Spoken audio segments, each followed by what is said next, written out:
So I thought a lot about the first word I'd say today, and I decided to say Colombia. And the reason, I don't know how many of you have visited Colombia, but Colombia is just north of the border with Brazil. It's a beautiful country with extraordinary people like me and others. And it's populated with incredible fauna, flora, it's got water, it's got everything to be the perfect place. But we have a few problems. You may have heard of some of them. We have the oldest guerrilla, standing guerrilla in the world. It's been around for over 50 years, which means that in my lifetime I have never lived one day of peace in my country. This guerrilla and the main group is the FARC guerrillas, Revolutionary Armed Forces of Colombia. And they have financed their war by kidnapping, by extortion, by getting into the drug trade, by illegal mining. There has been terrorism, there has been random bombs. So it's not good. It's not really good. And if you look at the human cost of this war over 50 years, we have had more than 5,700,000 displaced population. It's one of the biggest displaced populations in the world. And this conflict has cost over 220,000 lives. So it's a little bit like the Bolivar Wars again. It's a lot of people that have died unnecessarily. We are now in the middle of peace talks, and we've been trying to help resolve this problem peacefully. And as part of that, we decided to try something completely lateral and different. Christmas lights. So Christmas lights. And you're saying, what the hell is this guy going to talk about? Okay. I am going to talk about gigantic trees that we put in 9 strategic pathways in the jungle, covered with Christmas lights. These trees helped us demobilize 331 guerrillas, roughly 5% of the guerrilla force at the time.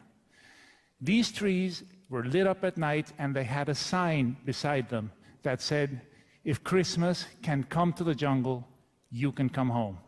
Demobilize. In Christmas, everything is possible. So, how do we know these trees worked? Well, we got 331, which is okay.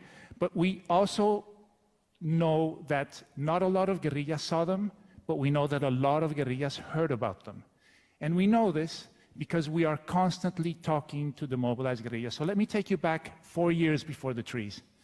4 years before the trees, we were approached by the government to help them come up with a communication strategy to get as many guerrillas as we could out of the jungle. The government had a military strategy, it had a legal strategy, it had a political strategy, but it said, well, we don't really have a communication strategy, and it probably would be a good thing to have.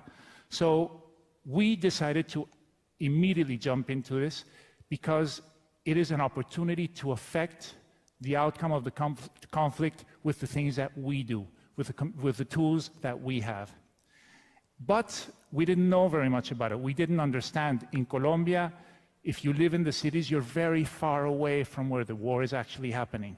So you don't really understand it. And we asked the government to give us access to as many demobilized guerrillas as possible. And we talked to about 60 of them before we came up, before we felt we fully understood the problem.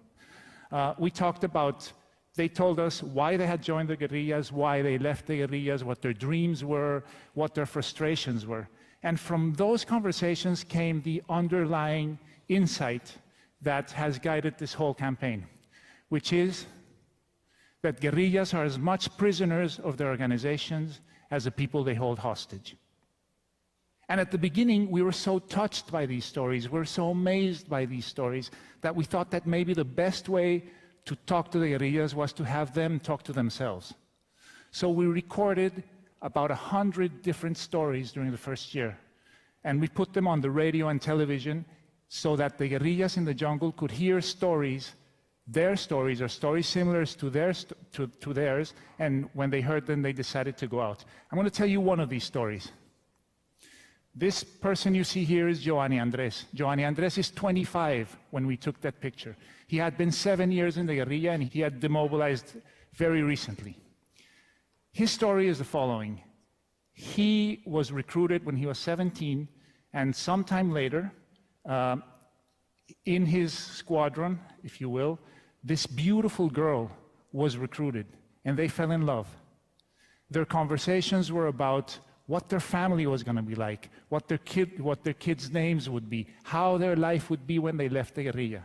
But it turns out that love is very strictly forbidden in the lower ranks of the guerrilla. So their romance was discovered, and they were separated.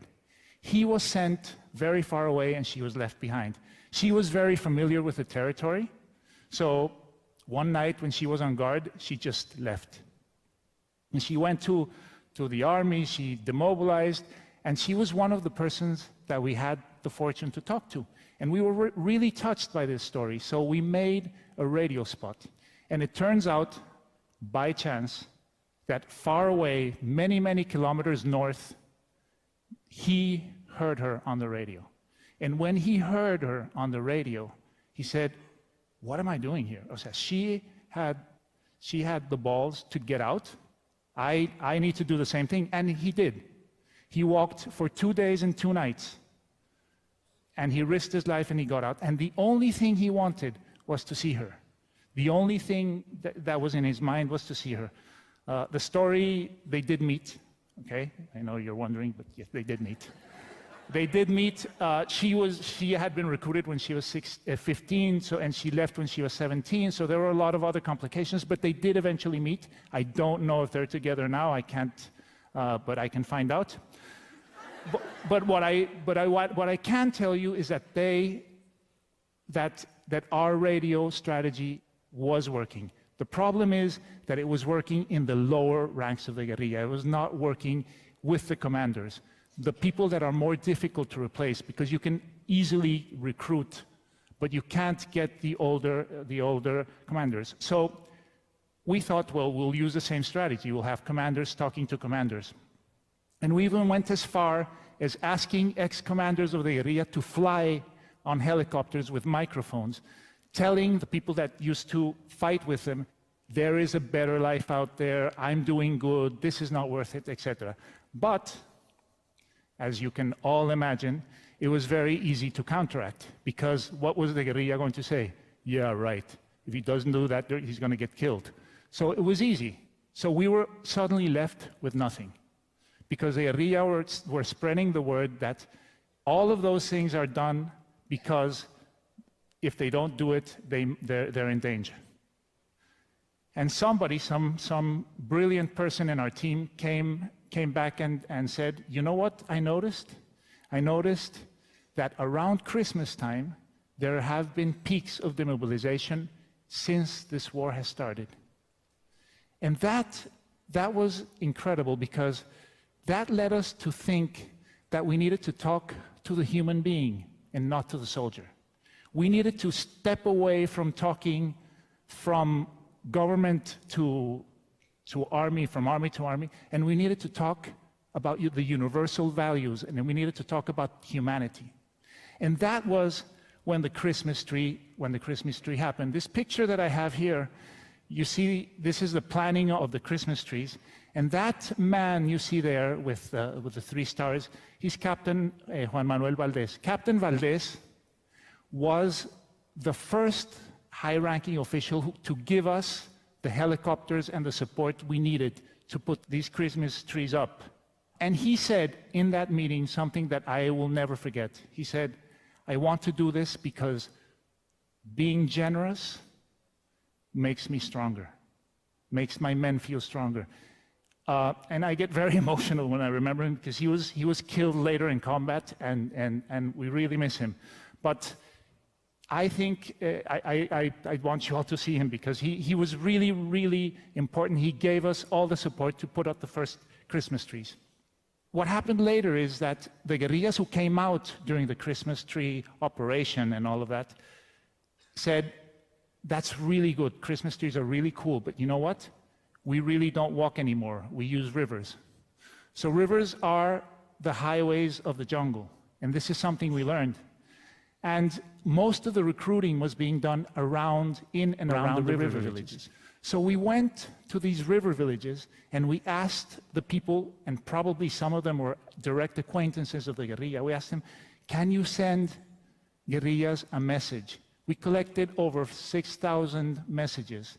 Some of them were notes saying get out, some of them were toys, some of them were candy. Even people took off their jewelry, their little crosses and religious things, and put them in these floating balls that we sent down the rivers so that they could be picked up at night. And we sent thousands of these down the rivers and then picked them up later if they weren't.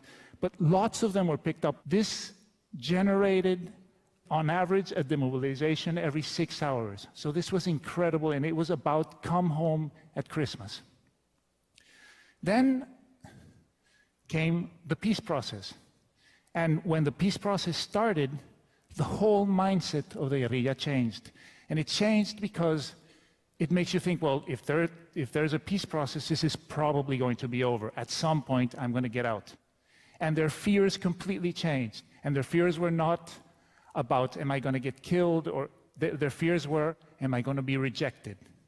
When I get out of this, am I going to be rejected? So the past Christmas, what we did was we found 27 mothers of guerrillas, and we asked them to give us pictures of their children when they only could recognize themselves so as not to put their lives in danger. And we asked them to give the most motherly message you can get, which is, before you were a guerrilla, you were my child. So come home, I'm waiting for you. You can see the pictures here, I'll show you a couple. Thank you.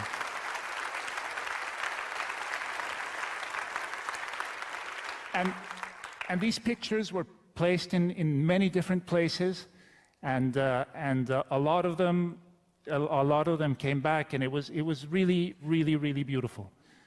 And then we decided to work with society. So we did mothers around Christmas time. Now let's talk about the rest of the people. And you may be aware of this or not, but there was a World Cup this year. And Colombia played really well. And it was a unifying moment for Colombia. And what we did was tell the guerrillas, come, get out of the jungle. We're saving a place for you. So this was television, this was all sorts of all different types of media saying, we are saving a place for you. The soldier here in the commercial says, I'm saving a place for you right here in this helicopter so that you can get out of this jungle and go enjoy the World Cup. Ex-football players, radio announcers, everybody was saving a place for the guerrilla. So since we started this work a little over 8 years ago, 17,000 guerrillas have demobilized. I do not... Thank you. I don't want to say in any way that it has to do with, that it only has to do with what we do. But what I do know is that our work and the work that we do may have helped a lot of them start thinking about mobilization, and it may have helped a lot of them take the final decision. If that is true, advertising is still one of the most powerful tools of change that we have available. And I speak not only on my behalf, but on behalf of all the colleagues I see here who work in advertising, and of all the team that has worked with me to do this, that if you want to change the world, or if you want to achieve peace, please call us. We'd love to help. Thank you.